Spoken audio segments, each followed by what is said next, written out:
Bhagavad Gita capítulo 3 O caminho da ação 1, disse Arjuna, ó Janardana, se segundo tua opinião, o conhecimento é superior à ação, então por que me conduzir a esta terrível ação? 2. Com palavras aparentemente contraditórias, pareces confundir minha compreensão. Diga-me algo que com certeza me ajude a lograr o Supremo. 3. Disse o bendito Senhor, ó impecável, ao princípio, antes, para os homens, eu havia declarado 2 caminhos espirituais, Jnana Yoga, o caminho do conhecimento para os contemplativos e Karma Yoga, o caminho da ação para os ativos. 4. O não trabalhar não conduz ao estado da inação, nem pela mera renúncia da ação se logra a perfeição. O estado da inação é aquele onde todo motivo pessoal para atuar está ausente. 5. Na verdade, ninguém pode estar inativo nem por um momento, porque os gunas ou qualidades nascidas da Prakriti, a natureza psicofísica, o obrigam a atuar. 6. O nécio que, controlando externamente os órgãos da ação, segue mentalmente aos objetos dos sentidos é um hipócrita. 7. Pelo contrário, ó Arjuna, se distingue aquele que controlando com a mente seus órgãos de ação, os dirige sem apego a Karma Yoga, a ação que conduz à liberação. 8. Cumpre com os deveres prescritos, porque a ação é superior à indolência e, além disso, se não atuas nem sequer poderás manter teu corpo. 9. Este mundo, as pessoas, está atado por ações distintas das de yajna, culto, sacrifício, Vishnu ou Deus mesmo, de maneira que, ó Kauteya, atua sem apego, somente para o yajna. 10 a 12 é o princípio quando Prajapati, o Criador, criou os seres juntamente com o yajna e disse, por este yajna vos multiplicareis, que este yajna outorgue tudo o que desejais. Pelo yajna nutrireis aos devas, seres celestiais, e eles vos nutrirão. Nutrindo-se mutuamente ambos alcançareis ao bem supremo. Sendo nutridos pelo yajna, pelas oferendas, os devas vos darão os objetos desejados. É um verdadeiro ladrão aquele que desfruta dos objetos outorgados pelos devas, sem fazer as oferendas a eles. 13. As pessoas boas que comem as sobras das oferendas se liberam de todos os pecados, em troca os que cozinham para si mesmos, comem pecados. 14. Os seres corpóreos nascem do alimento, o alimento vem da chuva, a chuva vem do yajna e o yajna vem do karma ou ação. 15. Sabe que as ações têm sua origem nos Vedas, são motivadas pelos ditos védicos, e os Vedas procedem do imortal. Por isso, o onipresente Veda, conhecimento, sempre está nos yajnas. 16. Ó Parta, aquele que não segue aqui esta roda que foi posta em movimento e está satisfeito com a vida sensória e pecaminosa, vive em vão. 17. Ao contrário, aquele que se deleita somente no Atman, ser, está satisfeito com o Atman e está plenamente contente com o Atman, não tem nenhum dever. 18. Neste mundo ele não tem nada que ganhar pela ação, nada perde se não atua, nem necessita depender de ninguém para lograr seu propósito.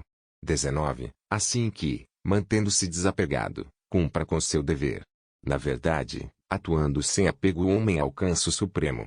20. O rei Janaka e outros conseguiram a perfeição, apenas pela ação. Deves atuar, ainda que seja só para servir de exemplo às pessoas.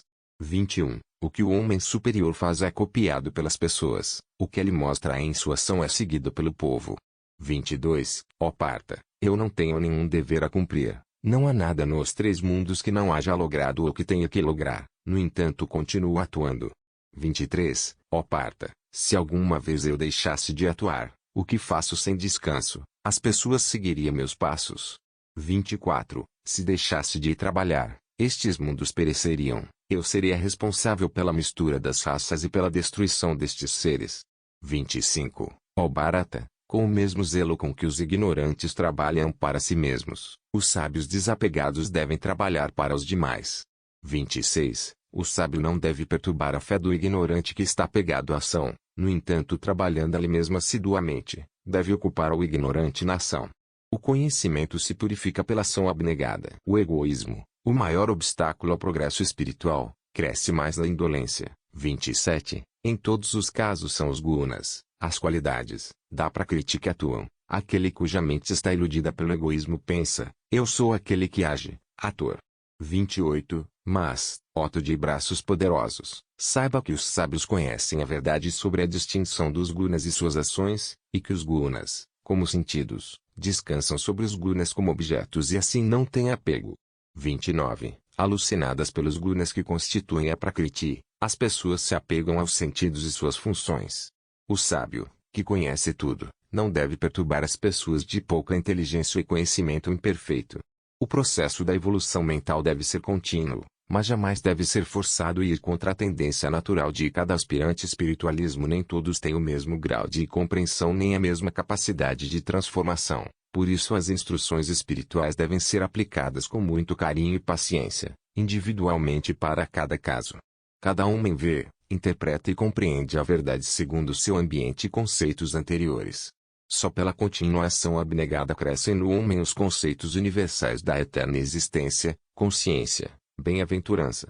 O pensamento e a ação abnegada formam a base de todo progresso. 30. Dedicando a mim todas as tuas ações e seus resultados. Com a mente estabelecida no Atman e abandonando a esperança e o egoísmo, luta sem febre mental.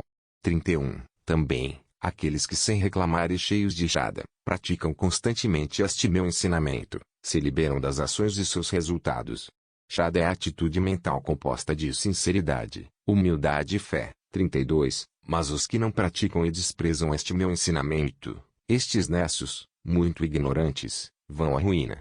33. Mesmo o sábio trabalha segundo sua própria natureza, todos os seres seguem sua natureza. Que pode fazer o mero controle. Nossa natureza está formada dos resultados de nossas ações e pensamentos anteriores, de maneira que o mero controle dos órgãos de ação não muda a atitude mental. Este controle deve ser acompanhado pelo controle dos pensamentos e desejos. 34. Natural é a atração e aversão dos sentidos pelos objetos correspondentes. Não se deve cair sob seu domínio porque eles, os objetos, são seus inimigos. 35. Sempre é melhor cumprir o próprio dever, ainda que seja mal, que cumprir bem o dever que não lhe corresponde. E preferível morrer cumprindo o próprio dever. O dever alheio encerra temor, por ser desconhecido. 36. Disse Arjuna, ó Vasneya, descendente dos Vrishnis, Krishna, o que impele ao homem a cometer o pecado, contra sua própria natureza e obrigado pela força. 37. Disse o bendito Senhor, é o desejo, é a ira, nascido da qualidade rajásica, ativa, da Prakriti, é como uma fome insaciável e muito pecaminoso. Considero neste mundo como teu inimigo. 38-39. Como o fogo está coberto pela fumaça, o espelho pela poeira e o feto pela placenta, assim este, o conhecimento, está coberto por aquele, o desejo. O Kauteya, o conhecimento está coberto pelo desejo, que é como um voraz incêndio e constante inimigo do homem.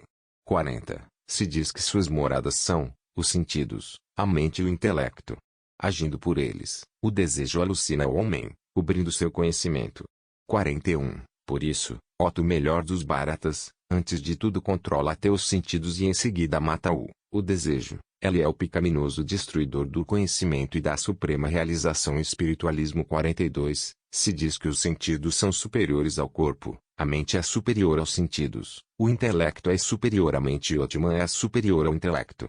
43. Óto de braços poderosos, restringindo assim a mente mediante o intelecto e conhecendo aquele que está além do intelecto, destrua o desejo, este inimigo difícil de